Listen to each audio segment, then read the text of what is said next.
Differently from Facebook, which is considered everywhere and by everyone a social network, Twitter is often defined as a microblogging platform. That should be great for people who want to blog but don't want to blog.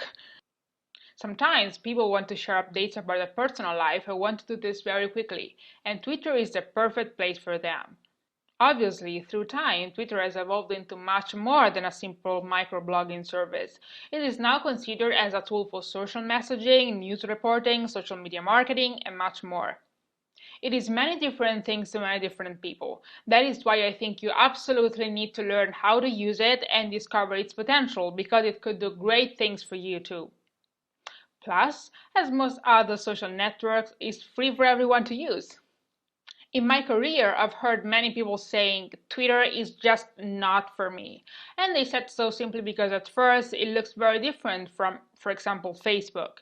Truth is, using Twitter is as simple as signing onto the service and typing in a message. What on Facebook would be a status update, on Twitter is called a tweet and cannot be longer than 130 characters, which is basically the same limitation of text messaging on mobile phones. Just type your message into the text box under where it says "What's happening?" and when you're finished, click the update button. Awesome! You have sent your first tweet. Just like Facebook, you need to set a profile photo, a cover image, and some basic information about yourself. Differently from Facebook, however, everyone and everything has a Twitter account. There are no business pages or groups, just accounts. On Facebook, account connections have to be reciprocal, but on Twitter you can follow someone else, but this person might not follow you in turn. You might start following your friends and people you know at first. When you open your account, Twitter's algorithm doesn't know you very well, and thus cannot logically suggest people for you to follow.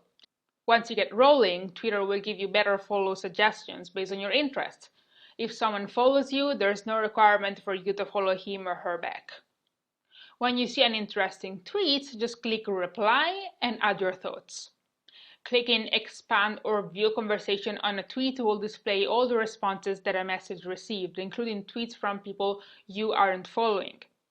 You can see when someone follows or mentions you in the notifications tab at the top of the page. Another way to communicate on Twitter is through direct messaging, called DM. The messages are private between you and the receiver, so they are not public updates. If you see a tweet that you wish to share with your followers, you can retweet it. It is through retweets that information spreads and goes viral. A distinctive feature of Twitter, which was then copied by other social networks, is hashtags.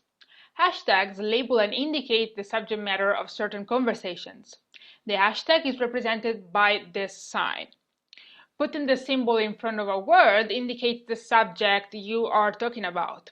The words you use after the hashtag become searchable because Twitter tracks them. If you click on a particular hashtag, you'll be able to see all tweets that have also used that hashtag. We'll see how you can use hashtags to expand your Twitter audience in our next lecture.